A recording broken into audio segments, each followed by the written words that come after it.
We are going to be reading chapter 16 through chapter 19. Bradley walked slowly, holding his hand over his eye so nobody would see it.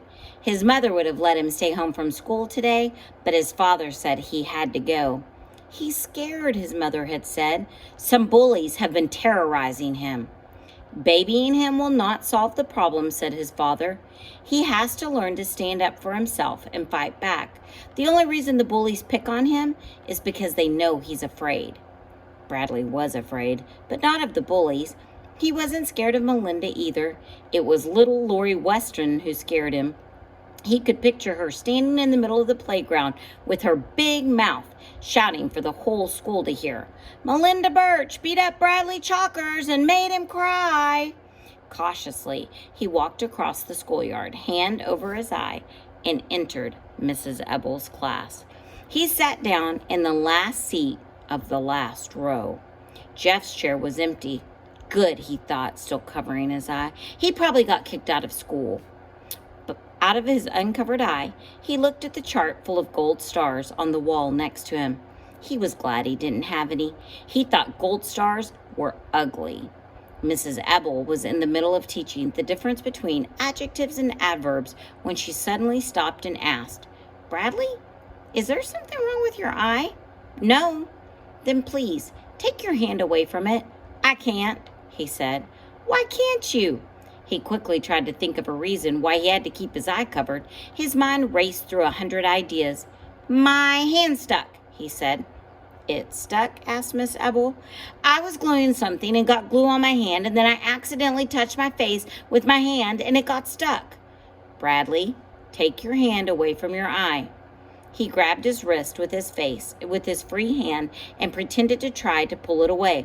I can't. It's stuck. Do you want to go to the principal's office? She asked. He's really good at unsticking things. Wait. I think it's starting to loosen now, he said. He pried his hand away. There was a bluish-black circle around his eye. For a few seconds, nobody said anything. Then everybody started talking at once.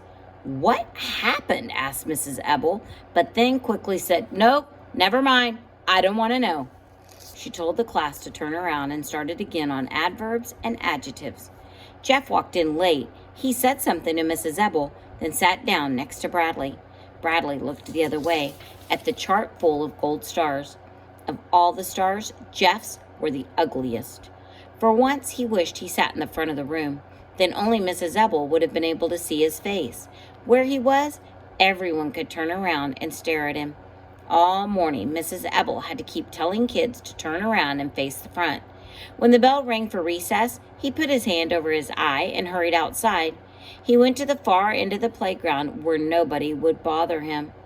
But the word quickly spread that Bradley Chalkers had a black eye, and the kids kept wandering past him just to try to get a peek. Melinda fights dirty, said Jeff, coming up behind him. She hit you when you weren't looking, and you couldn't hit her back because it's impolite to hit a girl. Right, said Bradley, turning around. I would have punched her in the face, except it's impolite. Melinda probably told the whole school that she beat me up. She's so stupid. No, I don't think she told anybody. After you left, she asked me not to tell anyone what happened. She made Lori and Colleen promise not to tell too.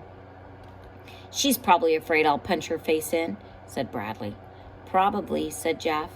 Then, this morning, I was called into the principal's office. He thought I was the one who hit you. What'd you tell him? Bradley asked. Jeff shrugged. I told him you were my best friend. The principal's so stupid, Bradley agreed. Chapter 17. Jeff and Bradley ate lunch together around the side of the building where nobody would bother them. Jeff stood up. I'll be right back, he said. I have to go to the bathroom. Which one? Bradley asked. The boys, said Jeff. Oh, said Bradley. I'll wait here for you. It was a very long wait. Hey, Jeff, Robbie called as Jeff stepped out of the bathroom. Me? Asked Jeff. It surprised him because Robbie had always called him Fish Nose or Fish Brain. Come over here, said Robbie. A group of boys was with him. Jeff recognized some from his class, but didn't know them all. One of the boys had a basketball. Hi, Jeff, said Brian, a boy from his class. "Hi, Brian," he replied. "How's it going, Jeff?" asked Russell. "Okay." "This is Jeff Fishkin," Robbie told the boys who weren't in his class. "He's the guy who gave Chalkers the black eye." "Way to go, Jeff," said one of the boys he didn't know. "All right, Jeff," said another. "Oh, man, would I have liked to have seen that." "Man, when I saw Chalker's eye today," said Robbie, "I just smiled. And then when I found out you got called to the principal's office, I thought, way to go, Jeff." "You didn't get in trouble, did you, Jeff?" asked Dan. Jeff shook his head. "They probably gave him a medal," said Russell, laughing. The others laughed too. "You like to play basketball, Jeff?" asked Andy, the boy with the basketball. "Sure," said Jeff. They chose teams. Robbie and Andy were captains. Robbie had first pick. "I got Jeff," he said. Jeff beamed. They played basketball for the remainder of the lunch period. Jeff's team won, but it was also the team with 5 players. The other team only had 4. Everyone told him he'd played a great game. "I always wondered why a guy like you was hanging around with Chalker," said Robbie. "I guess it just took you a while to find out who your real friends were." Jeff smiled. These were the kind of friends he had back at home, in his old school in Washington, D.C. Of course, it meant he couldn't be friends with Bradley anymore. But from around the corner, chapter 18, from around the corner of the brick building, Bradley watched the end of Jeff's basketball game. Every time Jeff took a shot, Bradley prayed he'd miss. When the bell rang, he hurried back to class ahead of Jeff and the other boys. He sat at his desk, last seat, last row, and took out one of his books. It didn't matter which one. He stared at it very intently as Jeff sat down next to him. Well, maybe it was okay for Jeff to have other friends, he decided as he turned a page. I'm still his best friend. That's what he told the principal. Jeff wouldn't lie to the principal. Maybe I'll get to play basketball with his new friends, too, just like Carla said. Jeff, he whispered. He wanted to tell Jeff that everything was still okay, that they could still be friends. Hey, Jeff. Jeff didn't look up from his work. Jeff works hard, Bradley realized. That's how he gets all the gold stars. He had to wait until after school. Hey, Jeff, he said as soon as the bell rang. Jeff picked up his books and started out the door. Bradley hurried after him. Jeff, he called, wait up. Jeff stopped and slowly turned around. Bradley suddenly felt nervous. Do you want to do our homework together, he asked. I can come over to your house if you want, or you can come over to mine. We can use my book. See? And he showed Jeff his book. Hey, out of our way, Chalkers, said Robbie as he and Brian pushed past him. Chicken Chalkers, said Brian. Yeah, Chalkers, said Jeff. Bradley walked away. He heard Jeff and his new friends laughing behind him. But when he got home, his own friends were very glad to see him. We're so glad you're home, said Ronnie. We missed you. We're glad you didn't go over to Jeff's house. You're our best friend, said Bartholomew. Hooray for Bradley, shouted the wooden hippopotamus. Hip, hip, hooray, yelled all the other animals. Hip, hip, hooray, hip, hip, hooray, said the hippo one last time. Let's play a game, said the donkey. What do you want to play, asked Ronnie. Anything but basketball, said Bartholomew. I hate basketball. Basketball's a stupid game, Ronnie agreed. It's the worst game in the world, said the hippopotamus. Why would anyone want to play basketball? Laughed the ivory donkey. All the other animals laughed too. Chapter 19. Everything returned to normal. Bradley scribbled, cut up bits of paper, and taped things together. He hated everyone, and everyone hated him. That's the way he liked it. He shuddered whenever he remembered that he actually had almost done his homework. He couldn't imagine anything more terrible than that. And he was glad Jeff wasn't his friend anymore. He realized he was better off without friends. In fact, he never was friends with Jeff. I was just pretending to be his friend.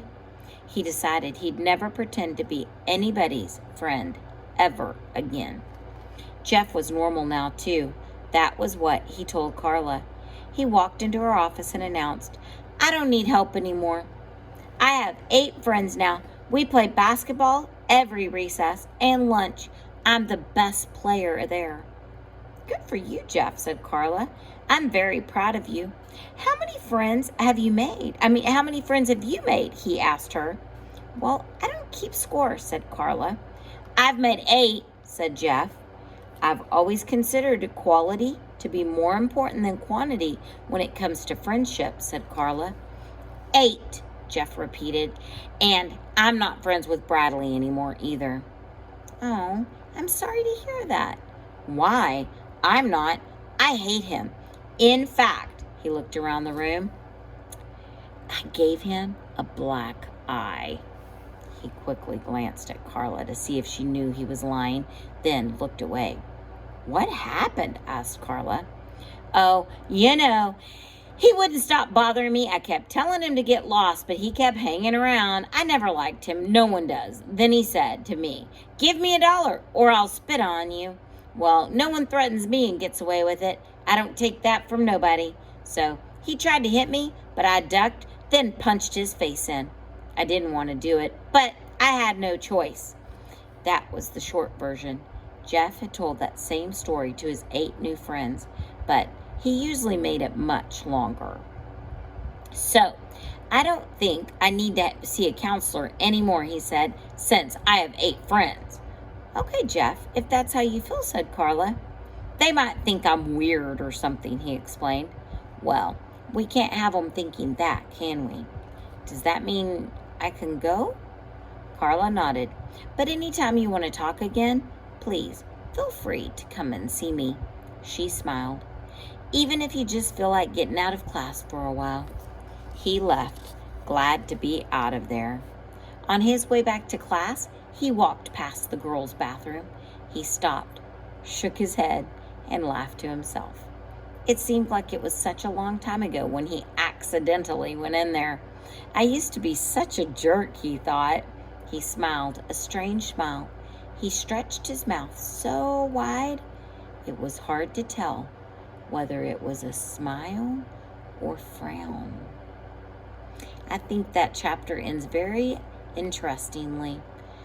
I wonder if there's anything that you noticed about the way the end of that chapter was. Have a good day.